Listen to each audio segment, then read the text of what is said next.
Hi friends, போற போக்குல இன்றைக்கும் ஒரு மிக இம்பார்ட்டன்டான ஒரு விஷயத்தை நான் உங்களுக்கு சொல்லி தந்துட்டு போகட்டா. ஒரு முக்கியமான விஷயம். இந்த விஷயம் தெரியாமல் தான் நீங்கள் ஆபீசர்ஸ்லயும் சரி, அல்லது உங்களோட உயர் அதிகாரிட்டையும் சரி, அல்லது வேற ஒரு ரெஸ்பெக்டான இடங்களை நீங்க பேச்சு பண்ணி கொண்டிருக்கீங்க, சரிதானே? இந்த விஷயத்தை நான் இங்கிலீஷ்ல சொல்லி தரேன். நீங்கள் இப்படி சொல்லுங்க. உங்களுக்கு எந்த பிரச்சனையும் வராது. சிம்பிளா நீங்கள் கேட்கிற விஷயத்துக்கு அல்லது நீங்கள் மறக்கிற விஷயத்துக்கு பெர்மிஷன் கிடைச்சிடும். ஓகே தானே? இல்லைன்னு சொன்னா நிச்சயமா பேச்சு பண்ணீங்க. ஏனெண்டா ஒரு விஷயத்த ஆபீஸ்ல ஒரு ஆபீசர் உங்களுக்கு ஒரு விஷயத்த சொல்ல நீங்க நேரடியா மறத்தீங்கன்னு சொன்னால் என்ன செய்வார்? பேசுவார். என்ன ஆனால் நான் சொல்லித்தர விதத்துல இங்கிலீஷ்ல சொன்னீங்கன்னு சொன்னா இதை ஏற்றுக்கொள்ளவினம். ஏன்னு சொன்னா இது ஒரு பொலைட்டான ஒரு ஃபார்மலான ஒரு மெத்தட். இப்படித்தான் நீங்கள் சொல்லணும். ஒரு விஷயத்த முகத்தில் அடிச்ச மாதிரி என்ன செய்யக்கூடாது? மறந்துட்டு போகக்கூடாது, ரிஜெக்ட் பண்ணக்கூடாது. இப்படி ரிஜெக்ட் பண்ணுங்க. சிம்பிளா அதை ஏற்றுக்கொள்ளணும். ஓகே தானே? காணொலி பிடிச்சிருக்க நினைக்கிறேன். காணொலிக்கு ஒரு லைக் போட்டு அப்படி உள்ளுக்கு வாங்க. நான் இந்த விஷயத்த வெரி சிம்பிள், ஈஸியா உங்களுக்கு வழங்கக்கூடிய வகையில சொல்லித்தரேன். சரி, உங்களுக்கு ஞாயிற்றுக்கிழமையில வேலைக்கு வர சொல்லி சொல்லப்படுது. அப்ப உங்களால ஞாயிற்றுக்கிழமையில வரையிலாமல் இருக்குது. நீங்க சொல்லணும். என்ன சொல்லணும்? அப்ப நீங்க என்ன சொல்லணும்? I cannot come to work on Sundays. அப்படியா சொல்லணும்? அப்படி சொன்னீங்கன்னு சொன்னா உங்களை வேலையில இருந்து தூக்கிடுவாங்க, அல்லது கட்டாயம் நீங்க வேலைக்கு வரணும்னு சொல்லி ஒரு ஓர்டரை போட்டுருவாங்க. அப்படி நீங்க சொல்லக்கூடாது. ஓகே தானே? நான் சொல்லித்தர மாதிரி இப்படி சொல்லுங்க. Sir, I am unable to come to work. I am unable to come to work. எனக்கு வேலைக்கு வர இயலாமல் இருக்குது. I am unable to do this work. எனக்கு இந்த வேலையை செய்ய இயலாமல் இருக்குது. I am unable to manage this problem. இந்த பிரச்சனையை எனக்கு மேனேஜ் பண்ண இயலாமல் இருக்குது. I am unable to come early. என்னால நேரத்தோட வர இயலாமல் இருக்கு. I am unable to catch this bus. I am unable to speak in English. எனக்கு இங்கிலீஷ்ல கதைக்க இயலாமல் இருக்குது சார். ரைட்? இதெல்லாம் பொலைட்டான ஒரு சென்டென்சஸ். அப்ப நீங்க இப்படி சொல்லிக்கல அவையில என்ன செய்யணும்னு சொன்னாங்க. பாஸஸ் இருக்கிறது தானே, சில பாஸஸ் இருப்பினும் ஹார்டான பாஸஸ் இருப்பினும் தானே, அவையிட்டெல்லாம் இப்படி காய்ச்சிங்கன்னா பொலைட்டா அவர் விளங்கி கொள்வார். பொலைட்டா சொல்லப்படுது. இந்த விஷயத்த அவருக்கு ஒரு பணிவாக சொல்லப்படுது. அவர் விளங்கி கொள்வார். உங்களோட விஷயம் ஏற்றுக்கொள்ளப்படும். சரிதானே? So I am unable to wait for that. எனக்கு அதுக்காக காத்திருக்க இல்லாமல் இருக்கு. அப்ப இது தனிங்க நீங்கள் உங்களோட ஆபீசர்ஸ்ல கதைக்கிற மட்டும் இல்ல, நீங்க சாதாரணமா நீங்கள் கதைக்கலாம். எங்கேயாவது ஒரு இடத்துல நீங்கள் என்ன பொலைட்டா ஏதாவது விஷயத்த மறக்க போறீங்களா, ரிஜெக்ட் பண்ண போறீங்களா, நீங்க இப்படி சொல்லலாம். சரிதானே? I am unable to tolerate this problem. இந்த பிரச்சனை எனக்கு சகிச்சு கொள்ள இயலாமல் இருக்குது. I am unable to fight with you. உங்களோட என்னால சண்டை பிடிக்க இயலாமல் இருக்குது. I am unable to argue with you, sir. I am unable to bear this, sir. எனக்கு இதை தாங்கிக் கொள்ள இயலாமல் இருக்கு. I am unable to tell this, sir. இது எனக்கு சொல்ல இயலாமல் இருக்குது. அதாவது ஏதாவது ஒரு விஷயத்தை நீங்கள் பொலைட்டா மறக்க போறீங்கன்னு சொன்னால் என்னன்னு சொல்லணும்? ஐ எம் unable to, அங்கால வேர்பு போடுங்க. நீங்க என்னத்தை மறக்க போறீங்களோ அந்த வினை சொல்ல அங்கால போட்டீங்கன்னா சரி. சிம்பிளா இந்த வசனங்களை நீங்க பேசி உங்களோட பஸ்ல இருந்து ஒரு சுமையில வாங்கி கொள்ளுங்க. இந்த unable to என்ற விஷயம் நாங்கள் இவ்வளவு நேரமா பிரசன்ட் டென்ஸ்ல தான் பார்த்தாங்க. அதே மாதிரி இந்த விஷயத்தை நீங்க பாஸ்ட் டென்ஸ்லயும் யூஸ் பண்ணலாம். இப்ப நாங்கள் பிரசன்ட் டென்ஸ்ல ஐ ஆம் unable to என்று சொல்லி பயன்படுத்துறோம், பிளஸ் ஒரு verb. அதே மாதிரி நீங்கள் இதை பாஸ்ட் டென்ஸ்ல பயன்படுத்திக்கல am இந்த பாஸ்ட் டென்ஸ் was. ஆகவே நாங்கள் என்ன செய்வோம்னு சொன்னால் was அந்த இடத்துல பயன்படுத்துங்க. அதில் was ரீப்ளேஸ் பண்ணுங்க amக்கு பதிலாக. amக்கு பதிலாக was ரீப்ளேஸ் பண்ணினீங்கன்னு சொன்னா அந்த சென்டென்ஸ் அப்படி வரும். I was unable to and வரும். I was unable to plus verb. I was unable to plus verb சேர்த்து நீங்கள் பாஸ்ட்ல நடந்த ஒரு விஷயத்தை உங்களால செய்ய முடியாமல் போயிட்டுதுன்னு சொல்றதுக்கு இதை பயன்படுத்தலாம். அதிகமான நீங்கள் ஆபீசியல் லெட்டர்ஸ் எடுத்து பாருங்க. இந்த was unable to மென்ஷன் பண்ணப்பட்டிருக்கிறத நீங்க காணக்கூடியதாக இருக்கும். அதாவது ஏதாவது ஒரு விஷயத்தை உங்களால செய்ய முடியாமல் போயிட்டுன்னு சொன்னா அந்த விஷயங்களை சொல்றதுக்கு இந்த was unable to பயன்படுத்தப்பட்டிருக்கும்.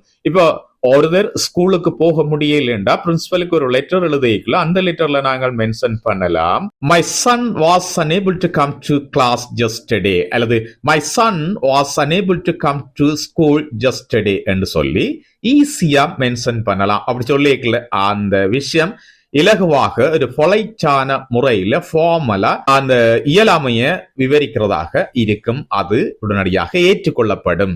அதே நேரம் நாங்கள் குட் நாட்டையும் பயன்படுத்த முடியும். குடுன்றதும் ஒரு பொலைட்டானதுதான். ஆனால் இந்த குடுண்டோட unable to அப்படிக்குள்ள unable to இன்னும் கொஞ்சம் ஃபார்மலா இருக்கும். அதே நேரம் இன்னும் கொஞ்சம் பொலைட்டாக இருக்கிற ஒரு விஷயம். அதாலதான் இது ஆபீசியலா பயன்படுத்தப்படுற ஒரு விஷயமாக இருக்குது.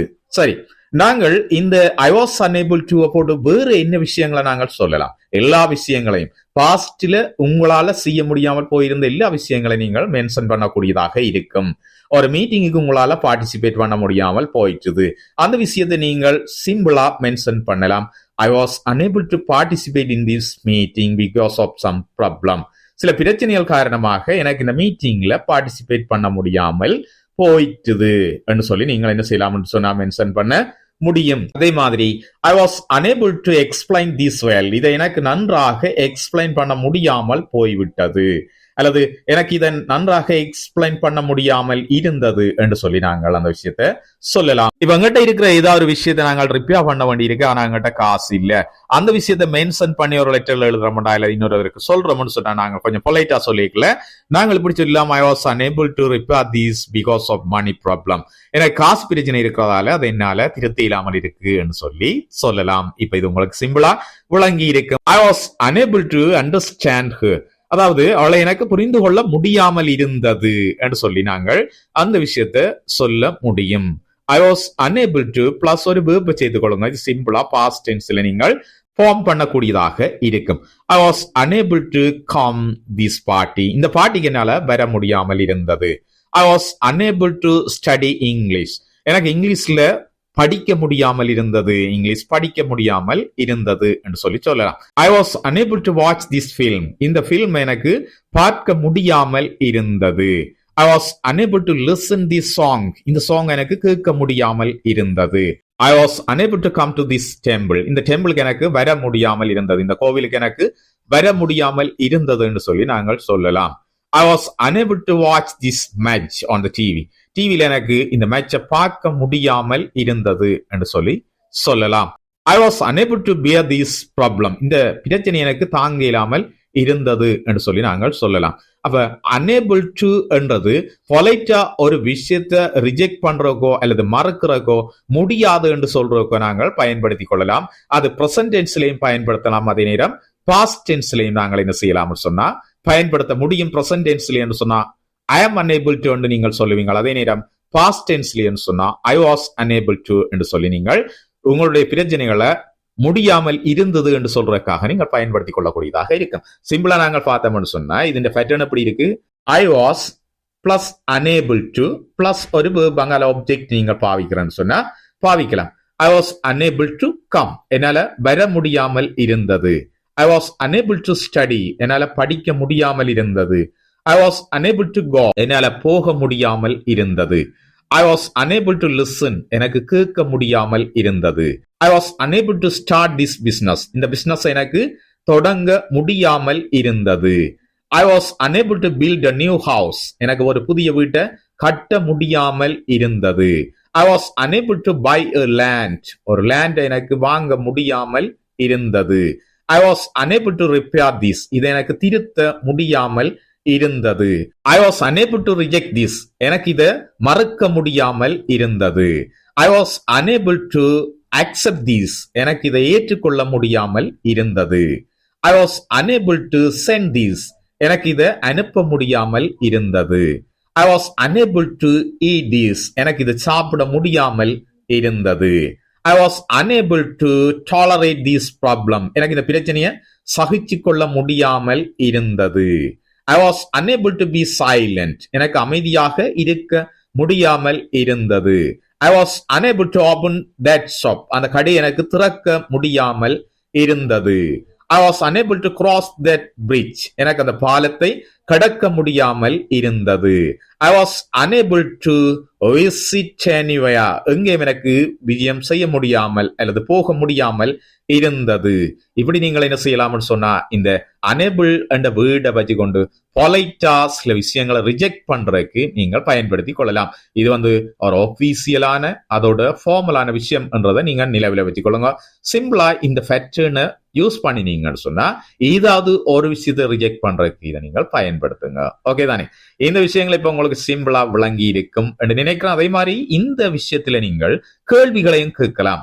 அதாவது உங்களுக்கு முடியாமல் இருக்குதா, உங்களுக்கு வர முடியாமல் இருக்குதா, உங்களுக்கு பேச முடியாமல் இருக்குதா, உங்களுக்கு கதைக்க முடியாமல் இருக்குதா, இந்த பேட்டர்னை நீங்கள் யூஸ் பண்ணீங்களா தனியா யூ அண்ட் சப்ஜெக்டை மட்டும் பயன்படுத்த தேவையில்லை. நீங்கள் எல்லா சப்ஜெக்டையும் நீங்கள் ரீப்ளேஸ் பண்ணி பயன்படுத்திக் கொள்ளலாம். ஆனால் ஐ ஆம் என்ற இடத்துல நீங்கள் என்ன செய்யணும், சிங்குலர் சப்ஜெக்ட் வரைக்குள்ள நீங்கள் இஸ் என்றத பிரசன்ட் டென்ஸுக்கும், அதே நேரம் ப்ளூரல் சப்ஜெக்ட் வரைக்குள்ள ஆ என்றத பிரசன்ட் டென்ஸுக்கும் பயன்படுத்து. அதே நேரம் பாஸ்ட் டென்ஸ்ல சிங்குலர் சப்ஜெக்ட் வரைக்குள்ள வாஸ் என்று பயன்படுத்துங்க, ப்ளூரல் சப்ஜெக்ட் வரைக்குள்ள வே என்று பயன்படுத்துங்க. அது ஆட்டோமேட்டிக்கா என்ன செய்யும், பிரசன்டையும் பாஸ்டையும் காட்டும். ஆகவே நீங்கள் இந்த பேட்டர்ன்ல என்ன செய்யலாம் சொன்னா, ஆபீசியலா மறுப்பு தெரிவிக்கிற ஒரு விஷயத்துக்கு நீங்கள் என்ன செய்யலாம், எல்லா சப்ஜெக்டையும் யூஸ் பண்ணலாம். அதே நேரம் இந்த பேட்டர்னையும் நீங்கள் பயன்படுத்தக்கூடியதாக இருக்கு. சரி, இப்ப நீங்கள் கேள்விகள் கேட்கல எப்படி கேட்கணும், ஏதாவது விஷயத்த இயலுமானு கேட்கறதுக்கு, செய்ய முடியுமான்னு கேட்கறதுக்கு நீங்கள் கேனை பயன்படுத்தலாம். அதன் மீதும் பொலைட்டா கேட்கிறேன்னு சொன்னா நீங்கள் ஏபிள பயன்படுத்தணும். ஐ ஏபிள் டு செக் திஸ், இத உங்களால பார்க்க இயலுமா முடியுமான்றதுதான் அர்த்தம். ஐ able to solve this problem, இந்த பிரச்சனையை உங்களுக்கு தீர்க்க முடியுமா. Right. I able to read this paper, இந்த பேப்பரை உங்களுக்கு வாசிக்க முடியுமா. I able to come to this meeting, இந்த மீட்டிங்குக்கு உங்களுக்கு வர முடியுமா. I able to reject this, இதை உங்களுக்கு மறுக்க முடியுமா. I able to accept this, இதை உங்களுக்கு ஏற்றுக்கொள்ள முடியுமா. I able to put the signature here, இங்க ஒரு சிக்னேச்சர் அத கையெழுத்திட முடியுமா. I able to fill this form, இந்த ஃபார்ம் உங்களுக்கு ஃபில் பண்ண முடியுமா. I able to work with that team, அந்த டீமோட உங்களுக்கு வேலை செய்ய முடியுமா. I able to make a speech on this stage, இந்த ஸ்டேஜ்ல உங்களுக்கு ஒரு ஸ்பீச்சை மேற்கொள்ள முடியுமா சொல்லி கேட்கறதுக்கு, பொலைட்டா கேட்கறதுக்கு எல்லாம் நீங்கள் என்ன செய்யலாம்னு சொன்னா இந்த விஷயத்தை நீங்கள் பயன்படுத்தலாம். I able to help me to adjust this, இதை அட்ஜஸ்ட் பண்றதுக்கு எனக்கு உதவ முடியுமா. I able to send minute, ஒரு அறிக்கையை அனுப்ப முடியுமா. I able to sit this exam, இந்த எக்ஸாம எழுத முடியுமா. I able to explain this problem, இந்த பிரச்சனையை எக்ஸ்பிளைன் பண்ண முடியுமா. I able to speak in Tamil, தமிழ்ல பேச முடியுமா. இப்படி அழகா பொலைட்டா பேசி உங்களோட ஹார்டான பாஸ்கிட்ட இருந்தும் ஒரு ஸ்மைல பெற்றுக்கொள்ளுங்க. ஓகே, இந்த விஷயம் உங்களுக்கு பிடிச்சிருந்துச்சுன்னா டாக் இங்கிலீஷ் சப்ஸ்கிரைப் பண்ணி அந்த பெல் ஐக்கனை கிளிக் பண்ணி ஆல் ஆப்ஷனை கொடுத்துவீங்க. நான் பதிவிடுற இப்படியான காணொலிகள் உங்களை உடனடியாக வந்து சேரும். அதோட என்னுடைய காணொலிகளுக்கும் இந்த சேனலுக்கும் மிகவும் ஆதரவு தார எல்லாருக்கும் என்னுடைய மனமார்ந்த நன்றிகள். மீண்டும் ஒரு நல்ல காணொலியோட உங்களை எல்லாரையும் சந்திக்கிறேன். இன்றைக்கு கொஞ்சம் வாய்ஸ் வந்து பிரச்சனையா இருக்கேன்னு சொன்னா இந்த மழை நேரம் கொஞ்சம் அப்செட் ஆயிருக்கும், நீங்கள் தாங்கிக் கொள்வீங்கள் நினைக்கிறேன். மீண்டும் ஒரு நல்ல காணொலியோட உங்களை எல்லாரையும் சந்திக்கிறேன். பாய் பாய், see you.